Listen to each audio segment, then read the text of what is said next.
السلام علیکم سر. آگے پہلی بات تو یہ ہے کہ سر اور آگے آ جائیں. میں جماعت احمدیہ کا آدمی نہیں ہوں. آپ نے جو السلام علیکم سر کہا تھا اسی میں مجھے پتہ لگ گیا کیونکہ میں صدیقی صاحب کا دوست ہوں, اس لیے احمدی نہیں. اچھی وجہ بتائیے آپ نے. تو گجرات کے ہیں پیچھے سے؟ جی سر, گجرات کے ہیں؟ نہیں, راول پنڈی کا ہوں. راول پنڈی کے. جی, نام میرا راجہ محمد. کس علاقے کے؟ راول پنڈی. نہیں, شہر کے, گاؤں کے؟ شہر کا. اچھا جی. تو صدیقی صاحب میرے دوست ہیں, ان سے اکثر بیٹھتا رہتا ہوں, باتیں ہوتی رہتی ہیں. جی جی فرمائیے. تو ٹی وی پہ بھی آپ کا پروگرام آتا رہتا ہے. جی. یہ دلی خواہش کیا ہے آپ سے ملاقات کروں. ٹھیک ہے, تو وہ آپ کا پروگرام بھی آ جائے گا اب. جی. اچھا, تو تھوڑا سا قصہ سناتا ہوں کہ میں نے چھٹی کی اپلائی کی تھی. اچھا. میں ایک فرم ہے وہاں پہ, ایک فورمین کافی عرصے سے. کس چیز میں؟ وہ پینٹنگ کی کمپنی ہے ایک. اچھا. مجھے تقریباً 25-26 سال یہاں پہ ہو گئے. تو وہ مجھے چھٹی تو نہیں دے رہے تھے. ٹھیک. تو میں نے آنا ضروری تھا. ٹھیک. انہوں نے بولا بھائی شام کو بھی آج کام ہوگا اور صبح بھی کام ہوگا. ٹھیک ہے. میں نے کہا ٹھیک ہے, مگر میں نے نصیر صاحب سے وعدہ کیا تھا کہ میں سرکار سے ملوں گا. جی. وہ آج بات یہ ہوئی ہے کہ ان کی مشینیں خراب ہوگی. میں لوگوں کو ذرا بتانا چاہتا ہوں کہ میری دل میں خواہش تھی کہ ملاقات کروں گا. مشینیں خراب ہوں گی. انہوں نے کہا کہ آج بھی کام نہیں ہوگا, سیٹرڈے بھی نہیں ہوگا, سنڈے ہوگا, منڈے کو کام ہوگا. شکر ہے. تو اللہ تعالیٰ نے مہربانی کیا, آپ سے ملاقات ہو گیا. سر میں ایک عرض کرنا چاہتا ہوں, یہ بھائی بھی بیٹھے ہیں, اگر میں کوئی غلط بات کروں تو محسوس نہ کرنا, اپنے نالج کے مطابق بات ہوتی ہے. بات یہ سر کہ اور آگے آ جائیں. احمدی جماعت کی تبلیغ یہ یورپ میں اور ہی آگے پیچھے ہو رہی ہے, مگر یہ لوگ پاکستان سے کیوں آ رہے ہیں؟ کون لوگ؟ یہ احمدی جو ہیں. یہ پاکستان میں مقابلہ کرنا چاہیے. پاکستانیوں سے پوچھیں, پاکستانی حکومت سے پوچھیں, پاکستان کے مولویوں سے پوچھیں, پاکستان کے منصفوں سے پوچھیں, جن کے نزدیک, آپ کی عدالت عالیہ کے نزدیک سر اگر کوئی احمدی کلمہ پڑھتا ہے تو ایک ایسا جرم ہے کہ اس کے نتیجے میں اسے پھانسی پہ لٹکا دینا چاہیے, اور اس کے خلاف 295 کا مقدمہ قائم ہونا چاہیے. جہاں جس ملک میں یہ حالات ہوں وہاں سے ہجرت کرنے کا حق ہے کہ نہیں ان کو؟ حق ہے سر, مگر اس کا کوئی الٹرنیٹو نہیں ہے کسی جگہ پہ اس چیز کی اپیل کی جائے. یہ اگر پھانسی پہ لگاتے ہیں تو ان کو لگائیں نا جو یہاں پہ ہالینڈ میں رہتے ہیں. یہ لوگ خدا کو گالی نکالتے ہیں. ہالینڈ میں جب یہ لوگ پاکستان جاتے ہیں, ان کے پاؤں کے نیچے ہاتھ رکھے جاتے ہیں, سر پہ اٹھایا جاتا ہے, بڑے بڑے اچھے. ان لوگوں کو جو ان کے متعلق آپ کہتے ہیں کہ خدا کے دشمن ہیں, جی, ان کو تو سر آنکھوں پہ بٹھاتے ہیں. واہ, after what is the reason I mean to say. اس لیے کہ ان کے رزق کی طرف نظر ہے. جی. بھکاری کا ہاتھ جو ہے وہ فیصلہ نہیں کیا کرتا. سر مغربی قومیں ہوں, امریکہ ہو, جو بھی ہیں, ان سب کے سامنے جھک جاتے ہیں. اس لیے کہ عبادت یہ اپنے نفس کی کر رہے ہیں آج کل. سر اب آپ بڑے سمجھدار آدمی معلوم ہوتے ہیں مجھے باتوں سے کی طرف سے, اور خدا کرے کہ میرا یہ حسن ظن سچا ہو. آمین. آپ نے اپنے گرد و پیش جو دیکھا ہے لوگوں کو, سر وہ اللہ کی عبادت کرتے ہیں یا اپنے نفس کی کرتے ہیں؟ نفس کی سر. نفس کی. اپنے نفس کی خاطر گدھے کو بھی باپ بنا لیں گے. بناتے ہیں. جب مقصد پورا ہو گیا تو باپ کو بھی گدھا کہہ دیں گے. سر یہ ایک قومی کردار بن گیا ہے. جی. اور حکومت ہو یا اپوزیشن ہو, دونوں ہی مشرک ہو چکے ہیں. آپ دیکھیں کہ جب بھی کوئی حکومت پہ آتا ہے تو داتا دربار جا کر حاضری دیتا ہے, اور وہ جو فوت شدہ ایک انسان ہے اسے وہ مرادیں مانگتے ہیں. یہ کس لیے؟ اس لیے نہیں کہ وہ دیندار واقعتاً ان کا احترام کر رہے ہیں, دنیا کو خریدنے کے لیے. بالکل بالکل صحیح ہے. بے نظیر ہو یا نواز شریف ہوں, دونوں دربار میں جا کر جو سجدہ کرتے ہیں تو اپنے نفس کو سجدہ کرتے ہیں. جی. عوام الناس کو پاگل بنانے کے لیے. سر اور ان کو وہاں سے کچھ نہیں ملتا, نہ مل سکتا ہے. تو جس قوم کا یہ حال ہو کہ اندر سے مشرک ہو گئی ہو, اس سے کیا خیر کی امید ہے؟ ان کا ملا اتنا بد نصیب ہے کہ اسلام کو آئے دن ہر جگہ, گلی میں, ہر موڑ پہ, ہر گھر میں خطرہ ہے, بلکہ ہر خطرہ اسلام کو کھائی جا رہا ہے. نہ دین باقی, نہ انصاف باقی, نہ سچائی باقی.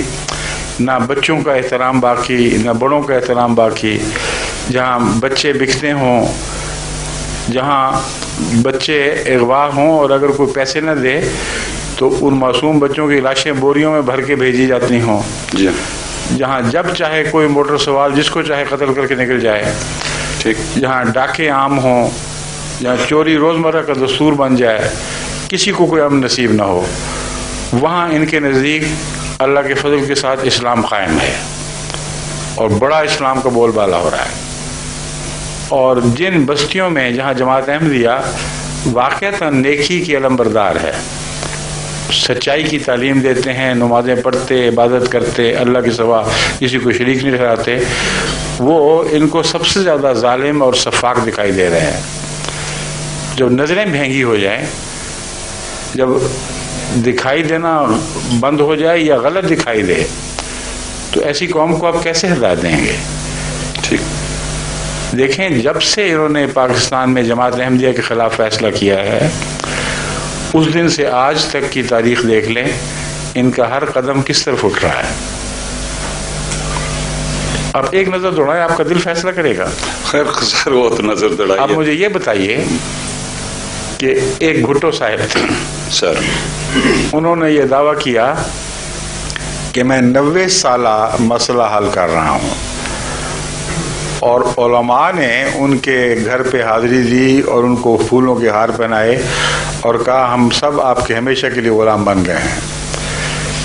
یہ فیصلہ جو تھا، یہ علماء نے کہا کہ اسلام کی تاریخ میں سب سے بڑا فیصلہ ہے۔ تو مجاہد اعظم کون ہوا؟ بھٹو صاحب۔ دیکھ لیں ظاہر بات کی حالت کیا ہوئی ہے۔ ظاہر بات ان کا کیا انجام ہوا؟ انجام تو آپ کے سامنے ہے۔ خدا تعالیٰ اپنے خدمت کرنے والوں کا ان سے یہ سلوک کیا کرتا ہے؟ نہیں۔ کس کی شہ پر انہوں نے کیا؟ سعودی عرب کے بادشاہ کی شہ پہ۔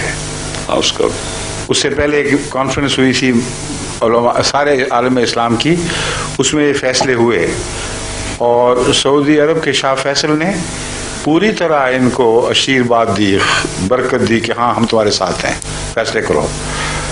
ان کا کیا انجام ہوا؟ برا ہی ہوا۔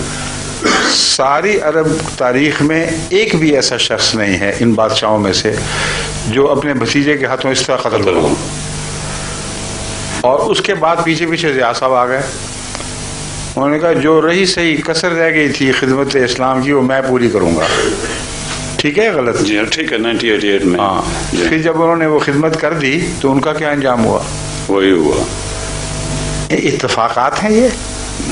اتفاق تو نہیں، اتفاق تو ہو نہیں سکتے۔ ایمانداری سے بات کی جائے تو یہ اتفاق تو نہیں ہے۔ اوپر تلے ان لوگوں کا انجام جنہوں نے مولویوں کی دانست میں اس دور میں اسلام کی سب سے بڑی خدمت کی، ان کا یہ انجام ہوا۔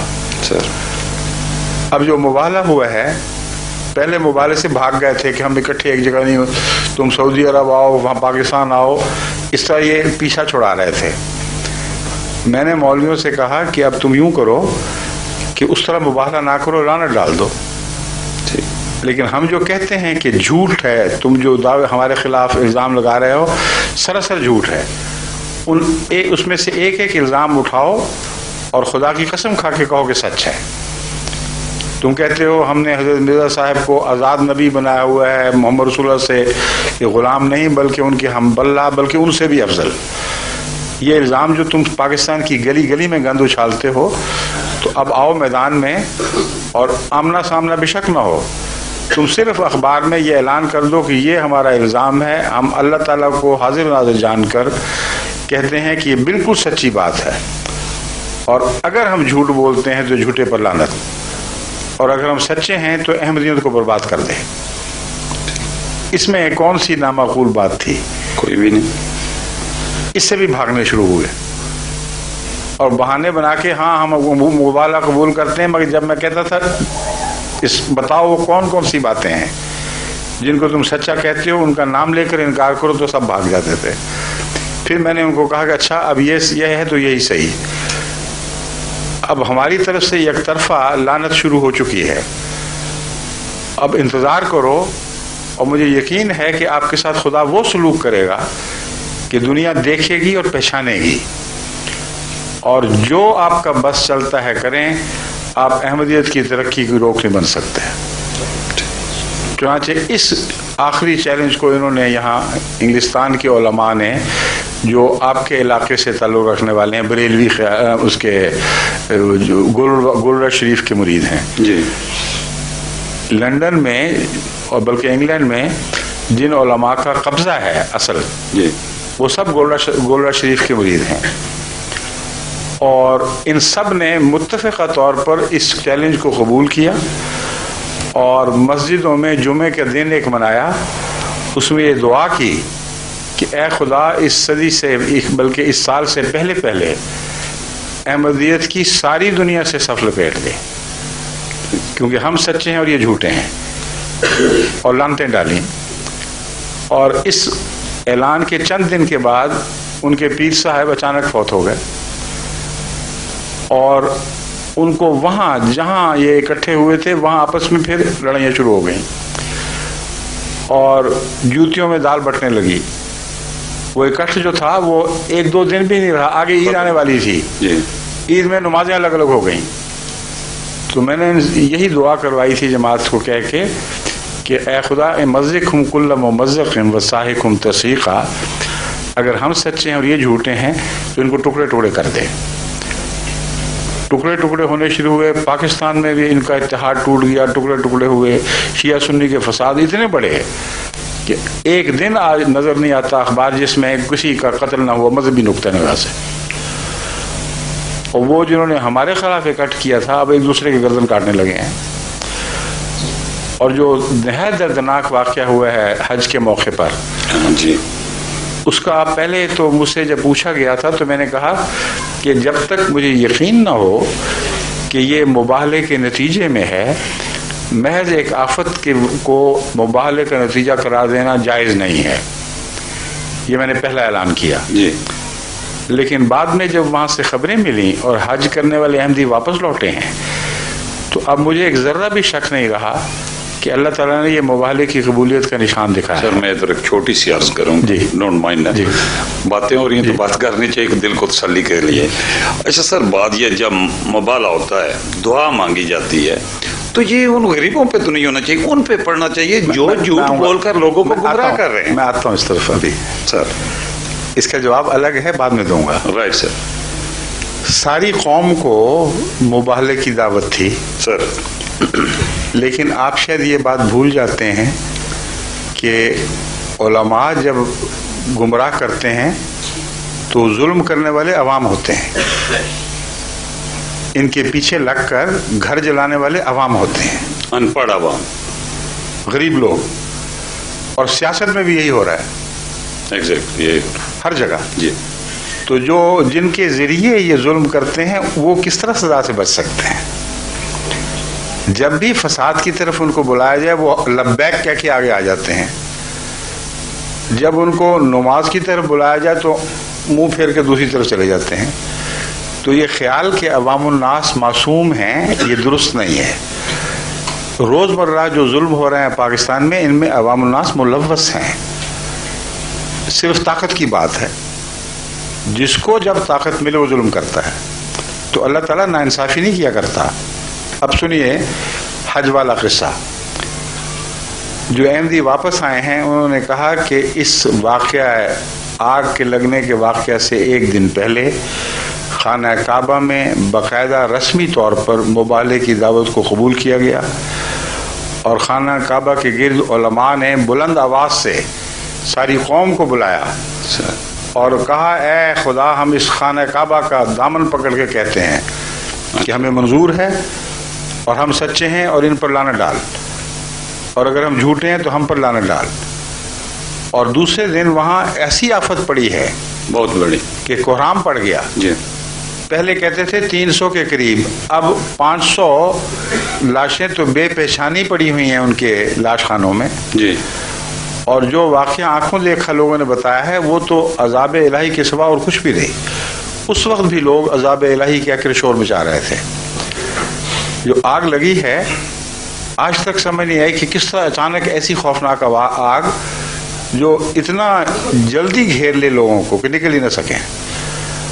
اور پہاڑیوں پر چڑھے ہیں، چونکہ حکومت نے فوری طور پر جو بھیجے اپنے سپاہی، انہوں نے کہا کہ ان کو لے کر پہاڑیوں کی طرف چڑھ جاؤ، اور وہ پہاڑیوں میں ان کے پیچھے آگ چلی ہے، درست، اور کچھ چڑھتے چڑھتے جل کے مرے ہیں اور کچھ ڈر کے مارے جب دوڑے ہیں تو گر گر کے جانے دیے ہیں، کچھ لیکن پاؤں کے نیچے ایک قیامت برپا تھی۔ اور ریکارڈڈ ہے یہ بات، اس سے ایک دن پہلے خانہ کعبہ کا دامن پکڑ کر ان لوگوں نے کہا تھا کہ اے خدا، ہم اصرار کرتے ہیں کہ یہ لوگ جھوٹے اور ہمارے سارے الزام سچے ہیں، اس لیے آج تو فیصلہ کر دے۔ تو اس کے دوسرے دن فیصلہ ہونا جو عید کے ساتھ ملا ہوا دن تھا۔ مگر سر جو میڈیا ہے کیوں خاموش ہے اس بات پر؟ کون؟ میڈیا جو ہے، اخبارات وغیرہ، میڈیا تو کیوں خاموش ہے؟ اگر میڈیا تو بدیانتی میں، آپ کا میڈیا تو بدیانتی میں مشہور ہے، اس نے اچھی باتوں میں ہمیشہ خاموش رہنا ہے۔ ٹھیک، آپ کس میڈیا کی بات کر رہے ہیں؟ پاکستانی میڈیا کی؟ نہیں صاحب کی ہے، سعودی عرب وغیرہ جتنی بھی مسلم جو ان کے خلاف جاتا ہے اس کو کیوں اچھالیں گے؟ یہ بات تو ایسی ہے جس کو انہوں نے ہر طرح سے دبانے کی کوشش کی ہے، ٹھیک، اور رفتہ رفتہ آہستہ آہستہ یہ چیزیں کھل کر سامنے آ رہی ہیں۔ میں نے آدمیوں کو مقرر کر دیا ہے کہ پورے حقائق تسلی کے ساتھ، گواہیوں کے ساتھ اکٹھے کریں، اس لیے نہیں کہ اس بات سے کوئی خوشی پہنچتی ہے ہمیں، اس لیے کہ اللہ تعالیٰ کی ایک پکڑ اگر لعنت ڈالنے کے نتیجے میں آئے تو یہ خدا کا فیصلہ ہے جو ہمارے پاس امانت ہے، لازم ہے کہ ہم دنیا کو بتائیں۔ اور ضیاب ہی کس طرح جلا تھا؟ جل کے مرا تھا نا؟ جل کے جی بالکل۔ تو یہ آگ کا معاملہ آگے چل نکلا ہے اب، اور بہت سے ایسے واقعات نظر آ رہے ہیں جس سے معلوم ہوتا ہے کہ ان پر آگ کا عذاب ڈالا جائے گا، اور قرآن کریم سے بھی پتہ چلتا ہے کہ یہ مقدر تھا، مگر اس تفصیلی بحث میں اس وقت نہیں میں جانا چاہتا۔ آپ کو میں مختصر اب یہی بتا رہا ہوں کہ احمدیت اللہ تعالیٰ کے فضل سے سچی ہے، اور جس جماعت نے اپنے سب کچھ اپنا داؤ میں ڈال دیا ہو اور اقرار کیا ہو کھلم کھلا کہ اے اللہ اگر ہم جھوٹے ہیں اور یہ سچے ہیں تو ہمیں برباد کر دے، ان کے ساتھ خدا کے یہ سلوک کہ اس اقرار کے بعد دن بدن تیزی سے آگے بڑھنے لگے، اور دشمنوں کے لیے ناکامی اور ہلاکت اور رونا پیٹنا ہو، تو کیسے کوئی مان سکتا ہے کہ خدا ان کے ساتھ ہے، ہمارے ساتھ نہیں ہے؟ سر آپ کی جو نشریات ہیں اس میں یہ چیز تو آنی چاہیے نا، ہوئی ہے بھائی مبالغہ ادھر ہوا ہے خانہ کعبہ میں، اور اس کے بعد اس نے اس کا رزلٹ یہ بالکل آتی ہے۔ اب یہ جو بات میں کر رہا ہوں نشریاتی میں تو آئے گی سر۔ اس سے پہلے میں آپ کو بتایا نا، جب پہلی دفعہ مجھ سے MTA پر یہ سوال ہوا سر تو میں نے پسند نہیں کیا، میں نے کہا دیکھیں جو تکلیف ہے وہ سب کے لیے برابر تکلیف ہے، اپنے مسلمان بھائیوں بہنوں کے خواہ وہ کیسے بھی ہوں، ان کو جو تکلیف پہنچی ہے مجھے تو اس سے تکلیف ہے۔ تو جب تک خدا تعالیٰ کی طرف سے کوئی قطعی ثبوت نہ ملے کہ یہ مبالغے سے تعلق رکھنے والا عذاب ہے، ہمارے لیے جائز نہیں ہے کہ ہم اسے اچھالیں۔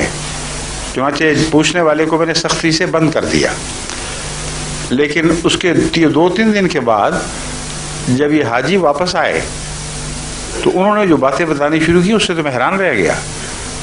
اسی جگہ جہاں دوسرے بھی تھے اور احمدی بھی تھے، خدا کے فضل سے ایک بھی احمدی کو غضب نہیں پہنچی، اور دوسروں کو تو آگ نے لپک لپک کے پکڑا ہے۔ اور وہ جو واقعات ہیں ابھی پورے ہم اکٹھے کریں گے اور پھر میں ان کو انشاءاللہ شائع کراؤں گا۔ تو جس کے دل میں بھی تقویٰ ہے وہ دیکھ سکتا ہے کہ یہ جو واقعہ اتفاقاً نہیں ہوا۔ ٹھیک ہے سر، ٹھیک ہے، شکریہ بھائی سر۔ کوئی اگر غلطی ہے میں معذرت۔ نہیں کوئی غلطی نہیں، اور بھائیوں سے بھی اگر کوئی میں نے غلط بات کی ہو تو ساری آپ نے تو بہت اچھا موقع دیا کہ بعض باتیں جو شاید ویسے میں بیان نہ کرتا آپ کے کہنے کی وجہ سے میں نے بیان کر دیں۔ سر میں ایگزیکٹلی ان لوگوں کو بتایا کہ میں آپ سے ملنا چاہتا تھا کیونکہ صدیق صاحب میرے دوست ہیں، اکثر ہم بیٹھتے رہتے، تو میں نے کہا تھا کہ اور آپ کو ملنے کا انتظام بھی تو اللہ نے کیا ہے، بس دیکھ لیں۔ ہاں تو دیکھ لیں۔ میں نے نصیر صاحب کو کہا کہ کب چھٹی نہ ملی، کب تک ان اشاروں کو دیکھنے سے انکار کرتے رہیں گے آپ؟ Okay sir, thank you. فرمائیے۔